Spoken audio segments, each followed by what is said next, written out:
Let's start with last year's AFC West champion, your Kansas City Chiefs. I have a lot of questions. I'm going to list them, and you can make me feel better about it. But number one, they haven't gotten better on paper. On paper. And again, this is like preseason clause here. If you look at their roster now, you look at it last year, I don't think they're necessarily better. A couple reasons. You've got 2 X factors you have to replace. Offensively and defensively, you have Tyreek Hill and you have the Honey Badger. Mathieu. That are kind of the 2 most dominant important skill players they had last year, right? So they've got to replace those guys.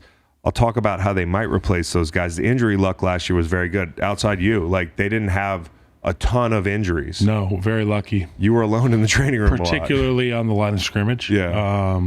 They're missing the 2 X factors, offense and defense. But what I will say is they are built from the inside out offensively, and they're built from the outside in defensively. I really, really am high on L'Jarius Sneed. I'm really high on Rashad Fenton.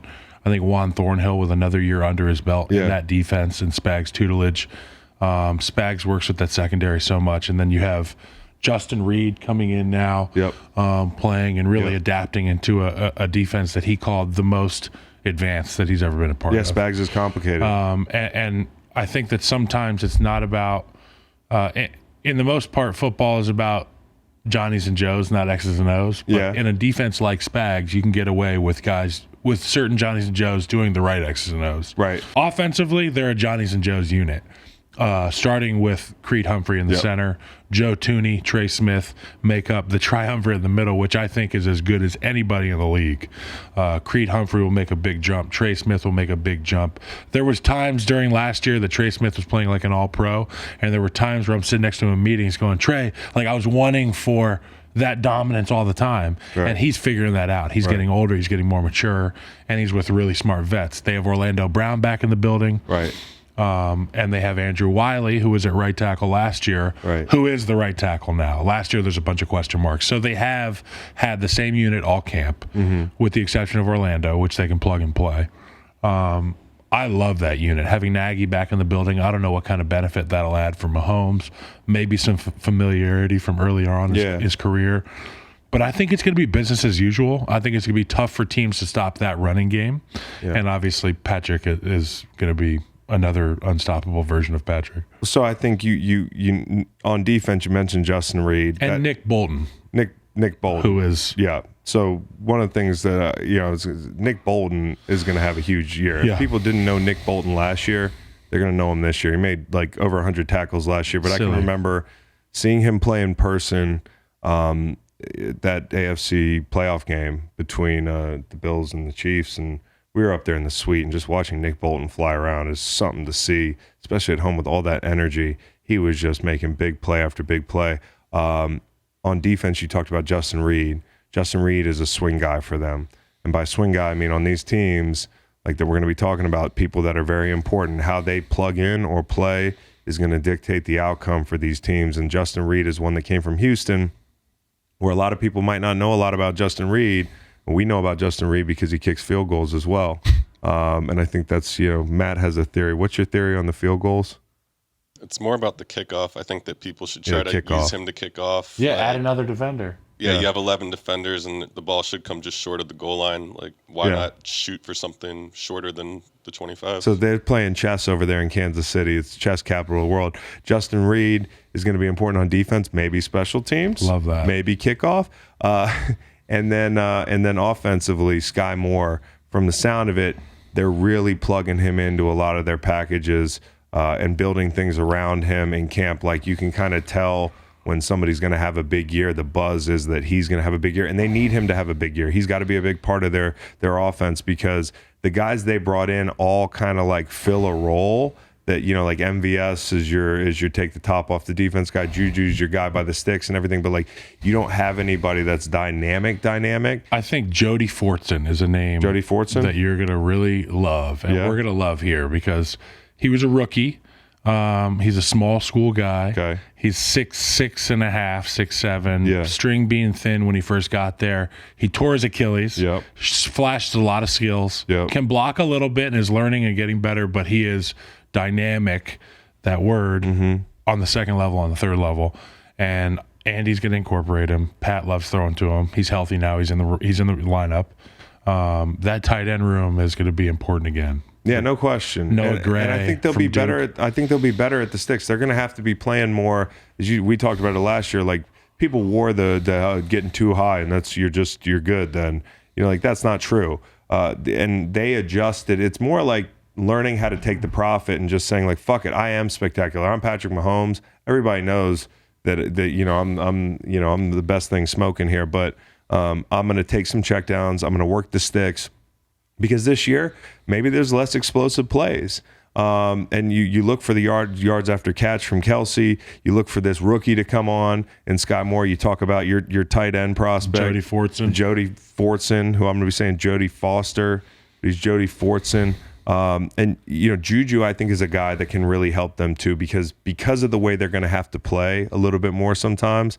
He's a guy who can do everything for you. He took a lot of flack in Pittsburgh because they wanted him to be the second coming of Christ and because he danced on logos and that sort of thing. It's so ironic, right, that he is going to be the guy that's going to be asked to be the mature one and do a lot of things when we've heard that's the chief complaint about. Well, no, the TikTok. The complaint about Juju in Pittsburgh, to me, where he got in trouble was he didn't catch enough balls. Like people wanted him to be great. Yep. And what he was is really good. And he was at times like a guy that you're like, oh, he can make that crushing block. I mean, he used to knock him out. Yeah, like he was doing some Hines Ward shit for them. I don't want to throw that name around. Was that Vontaze Burfict that he got? I think he got Burfict maybe. Yeah, he got Burfict great. He got Burfict but Juju is a guy that can kind of do all your dirty work. Yes. And he's going to be important to Patrick too. Those two can gel, man. Yeah. Like if they can vibe in any way, the way that Travis and him vibe, it's going to be scary. And, I think defensively, Frank Clark supposedly looks really good. Chris Jones is Chris Jones. But George Karlaftis is a guy who I've been up and down on, dude. Like, I thought maybe BG, when I watched him at Purdue. And some of these kids, like, based on the angle of where they're they're shooting the film or the grass they're running on or, like, the way they look in their uniform, like, he just didn't look – he looked twitchy, but I worried that he wasn't going to be NFL twitchy. He looks leaner in the NFL. He looks twitchier in the NFL, which is usually not the way it goes. And he's got a really good kind of like power complex. He's not a long guy with long arms and all that. But I think, if he can plug in and play hard and it looks at least like you can ask him to take a bunch of snaps, that's going to help that defense. I mean, he's going to have a year where he's got a lot of disruptions, I bet you. I mean, just watching him over a couple of weeks, he stays active. Well, they said the thing in college that stood out to him was the fact that he wins a lot of reps, but he doesn't finish the play. Yep. And it's not an effort thing. It's a tackle thing. You get it. Disruptions, pressures, hurries. Yep. That stuff matters, but unfortunately it doesn't go on paper. Yeah. The guys that I've spoken to in that building say he is progressing, and now he's starting to finish plays. Yep. No question. So the Chiefs, I mean, we're not picking winners in the division, like I said. How much of the Karlaftis progression is going to be because he's in a room with other Sharks? Oh, a lot. Like, sacks, production, things that people recognize you off of are based on a lot of times other people's success. And, he's going to have Frank Clark burning the edge. He's going to be the more power rusher. Right, if he plays, that power speed combination is really great because the spot is hard to triangulate where you want that quarterback to drop to and where he wants to step up. Hey, I can't drift. I got a speed rusher. I can't step up. The left tackle's in my lap. Yeah. And then Chris Jones is really the ultimate rainmaker, man. If you play next to a Chris Jones, man, that'd be fun. Fuck, that'd be fun. Play next to Fletcher Cox. It's fun. Yeah. All right. Chiefs, can they win the division? Yes. Okay. It's going to be tough. Okay. The Chiefs are pretty heavy favorite, plus 160. Chargers, plus 220. Broncos, plus 270. Which is wild. I think it's wild because the Chiefs have been – it's kind of a hot take. How many years in a row have the Chiefs won the division? Six. I mean – yeah. So, maybe business as usual. Maybe it's the law of averages, but the Chargers look pretty freaking good on paper. The way I said that the Chiefs don't look – better on paper. The Chargers look better on paper. They've gotten better at every level of defense, right? Defense was a concern. And they were one walk-off play away from beating the Chiefs in Los Angeles last year in one of the most wild finishes I've seen. I mean, incredible game. The Chargers are so close to being not only AFC West champions, but they're contenders. I'm not going to say it. They're contenders. And the bizarre way the season ended, I mean, my biggest question about them is, you lose Bulaga. You lost Bulaga last year, and this kid Storm Norton had to come in and play. Great name.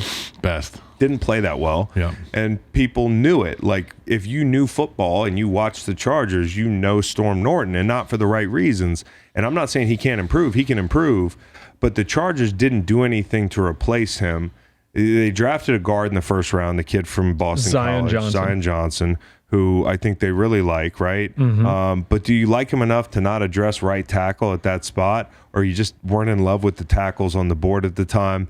Was there nobody in free agency? Are you just rolling out there thinking, I'd rather have a clean middle of the pocket for Justin to step up into and launch the football than one, where you need perfect blocking on the edge? Because Justin's athletic. He sees that left end. He can step up. He's very good at stepping up. Maybe they're thinking, hey, Justin will take care of that fourth rusher. I don't know. Athletic quarterbacks might think, hey, I got the left end. There's a thought process there, though, that the guy who's in charge of building the blueprint and having an idea in mind, like Aaron Cromer, for example, the offensive line coach who drafted me, who ended up being an OC, and he was in New Orleans with Jari Evans and Carl Nix and Drew Brees, with Bushrod at left tackle. They built that offense from the inside out. Right. They wanted a place for their quarterback to step up. Right. Now, I don't know if that was a height thing or a comfort thing for Drew, right? Right. But Justin doesn't have that issue with the height. Keeping the integrity of the interior of the pocket is something that a lot of coaches preach, and I know that everybody thinks tackle is the most important position. Centers and guards are just as important. Yeah, and maybe that's it. Maybe they're like, hey, I can block that. You can bring a tight end down for Storm. Yeah, you can. You can help. You can chip. You can do. And listen, I think Lombardi's another people were kind of on the OC's ass last year about the aggressiveness, the lack thereof at times. It'll be interesting to see the jump from year 1 to 2 with him, and with him and Justin Herbert. Justin Herbert, his rookie season had Steichen. So now you've got Lombardi, who's been in New Orleans. Figure a year in, he's gonna change the way he calls plays a little bit. He's gonna hear that he's gonna do some self study, being more aggressive on second down.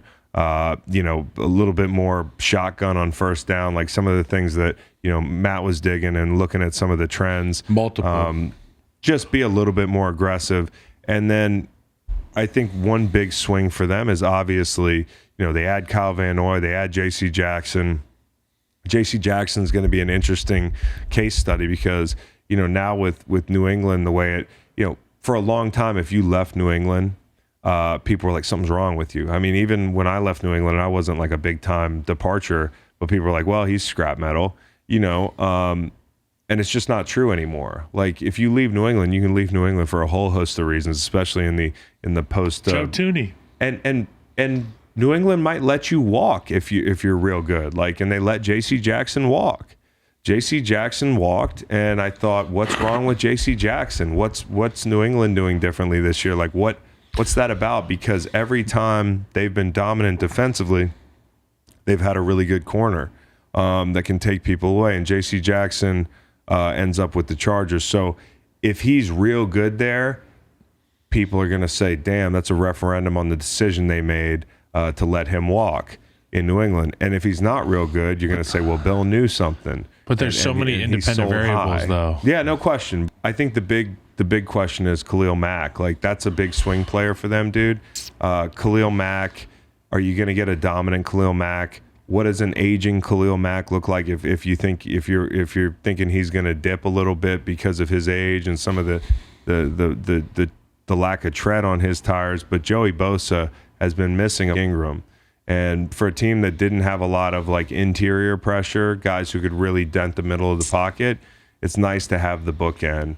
And Joey Bosa is going to turn a lot of the pressures that were coming up last year into sacks with the Khalil Mack, because those are not only two really dominant rushers, but they're really smart. Yeah. I mean, think about how long those guys have been around now. They are OGs, and they're guys that rush differently, and they're going to be able to teach each other. You saw Joey and Khalil talking after practice, like, that's scary, that's dangerous. Yeah. And it was cool. Somebody posted a clip of Tamba Ali teaching Joey Bosa something after, and then there's Joey teaching all these other D linemen, including repping some stuff with Khalil that maybe Khalil's like, I don't use that move. Show me how you do it. I've seen you use that. But halfway into the season, with Khalil Mack, you could look up and he could have 4 sacks or something, and somebody could be like, well, he's not playing well. Yeah. Or that wasn't worth it. He could rattle off 6 in 3 games, and then you're like, oh. And then more importantly, when the playoffs come, here's a guy who knows when it's time to win. So what do you think when you hear, if you're walking into you're in the O-line room and you've got Joey Bosa and Khalil Mack lined up opposite each other, what kind of I think one thing that it does early on in the week is it segments the room into just that. It segments. The left side of the room has to deal with what's his face. We got to deal with what's his nuts, and you got whoever the other guy is. But it's like, I have my mission for the week, and that's, let's use the Eagles, for example. When we played the Eagles in 2018, the wild card game, it was Fletcher Cox, it was BG, it was you, it was a number of guys. There was a litany of rushers.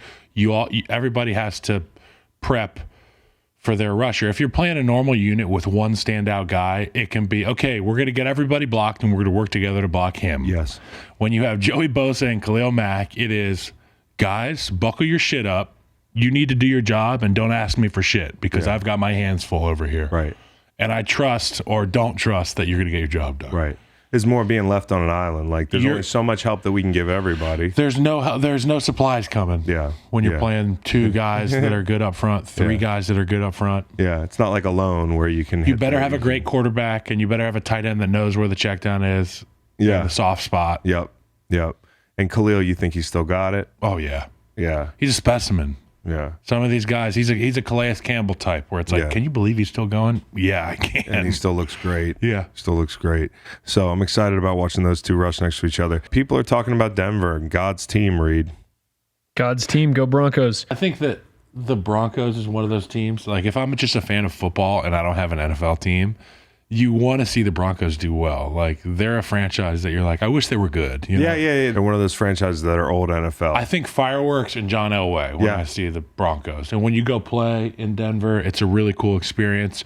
One thing that fans don't know, but guys like us would, players, is in the Denver locker room, the visiting locker room, their equipment staff has a room where the wall is all white brick. Like, imagine big white brick, and they have everybody sign that comes in. So, like, all the good players. So all the good players, all the good coaches, all the guys who have called games. Tony Romo, the analyst, will have signed the wall. Denver, I think the biggest question is, who is Russ now? I think a lot of people are assuming having Russ means XYZ. Like, I don't know what having Russ means at this stage. I didn't see a guy in Seattle last year that would take the profit, and he had a lot of plays where you were like, man, you're trying to do a little too much. I know that the cupboard's a little bare around you relative to, and defense isn't what it once was. I don't know if the kind of having that dark shadow of, I got to score 35 points over your head, changes the way he plays. But in Denver, this is a team that's going to be set up to play complementary football, and so can you just take the profit, avoid making the big mistakes, not try to do too much, not try to extend play. That Russ magic. This is the same Mahomes conversation we've had, though. Yes, but Mahomes is, in the prime of his career. I would say Russ is... Take what they give you. Is on the back end of the prime of his career. And so, I think, like, for Mahomes, it's, hey, just decide you can do it and do it. For Russ, it's like, okay, like, I haven't seen you do this in a couple years. I want to see Russ buy into not having to be the whole deal, the whole show, and you have the skill guys there to do it. Now they've had bad injury luck. Reed, you talk about this all the time. Sutton, ACL, you had Hamler with an ACL. Judy had an ankle last year. It was just a high ankle or something, but that was a bunch of games. And then you get Tim Patrick this year. So, like, you're already off to a bad start with that. If guys can stay healthy, it's an exciting group.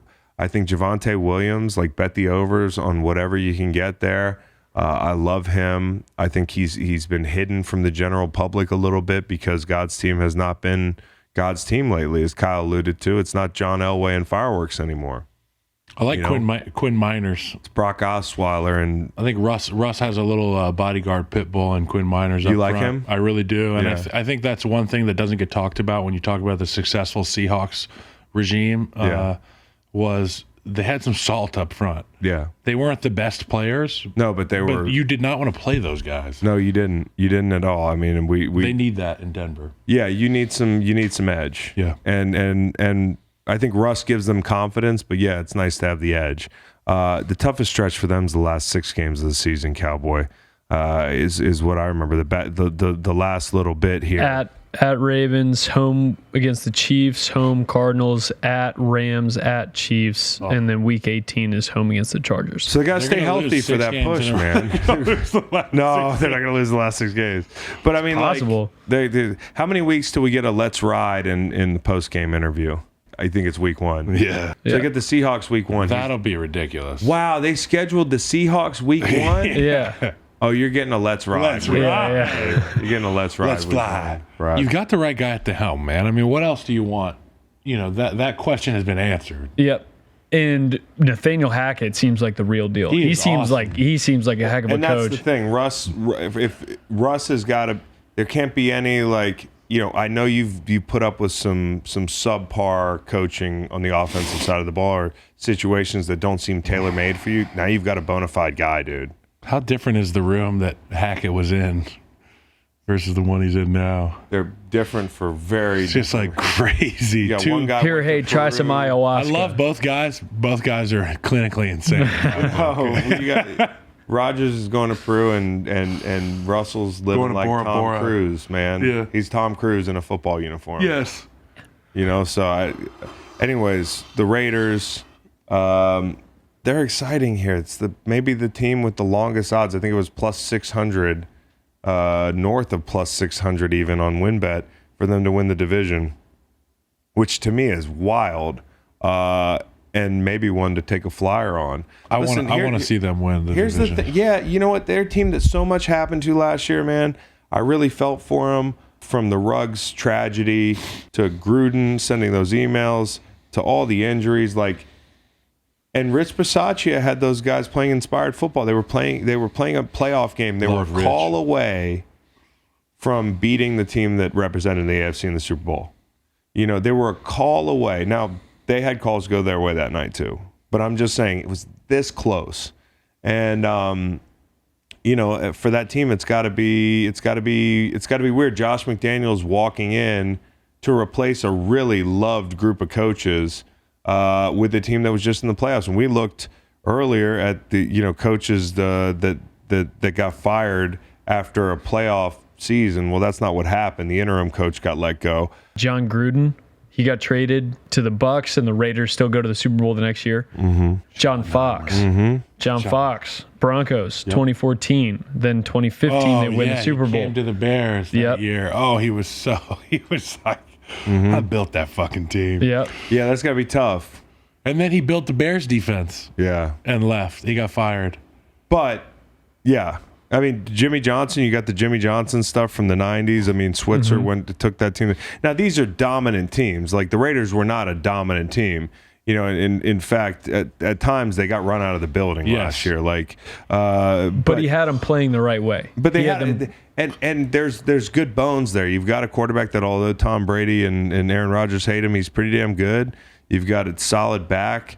You have good some left tackle. Some skill. You got a good left tackle. The biggest questions for me are on the offensive line. But more than anything, it's Josh McDaniels. Like, who is he as a head coach now?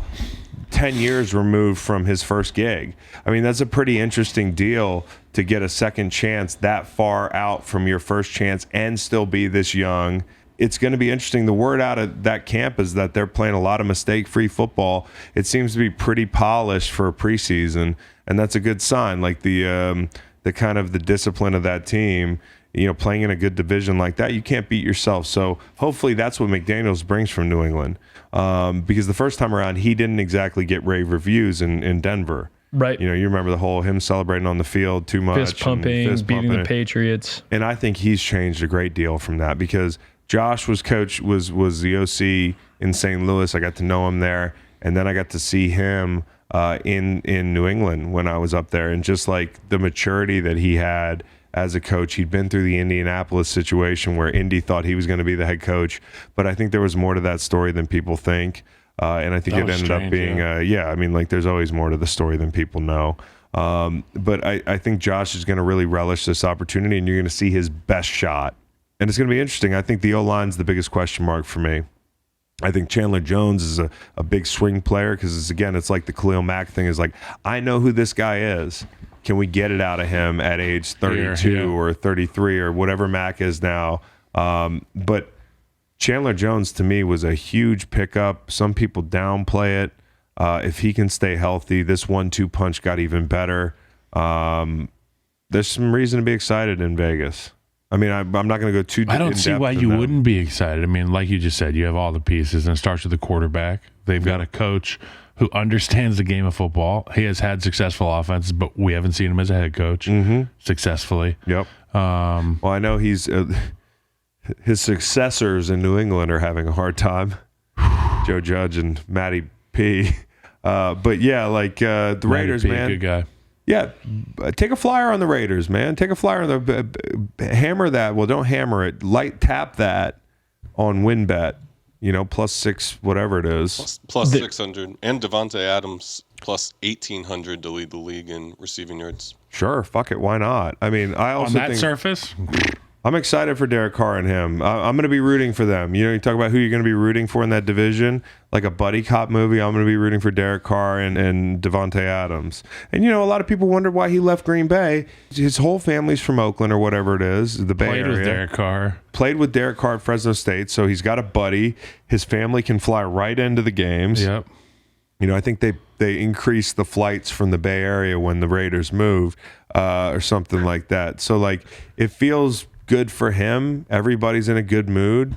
They have a backbone. They've been through a lot, and now hopefully they have the competency offensively, from a play calling standpoint, because people were really getting worn out with Gruden before the emails. Like Gruden his approval rating was not high as a play caller, as a head coach, as any of that stuff. So hopefully they'll be right back in the playoffs. Their first 5 games will be telling. They have they're at the Chargers, home Cardinals, at Titans week 3, home against the Broncos 4, and then week 5 is at Kansas City. So 6th is their bye week. Week 6 is their bye week. Yep. If they come out of there 2-4 or 3-3, they'll be in great shape. Good news for the Raiders is they're going to Kansas City early in the season when the weather's not going to be a factor. Yeah, and people if don't you're think Mark about Davis, you want to wear your white jacket. Yeah, you do. You do.